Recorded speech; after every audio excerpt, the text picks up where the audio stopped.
guys, Martina here. We are taking a look at my new silicone shower brush today. So it comes in a box like such. This is my new favorite method for using in the shower instead of loofahs.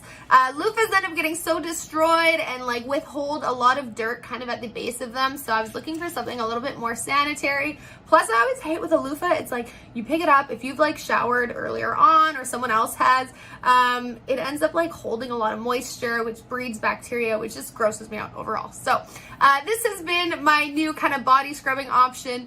I will load up either like a light exfoliant with it or a body gel and just kind of scrub around. It just gives you a really nice light exfoliation, very soft bristles. They're food grade, I think they say online, so if it's safe enough for food, it's definitely safe enough for your body. Really good if you have sensitive skin. I know for me, I have very sensitive skin. I'll like definitely pink out if anything's too exfoliating or too heavy, and I have been all good in this. So very easy to hold too. Basically just hold it like that, or I've seen other people that prefer it that way. Whatever's kind of most comfy in your hand.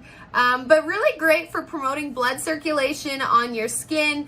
It is meant to increase the elasticity as well. I've heard of people using this as kind of a dry brush as well for light exfoliation when you're not in the shower as well. Feels nice though. Here's a little closer look at the bristles. Definitely check it out.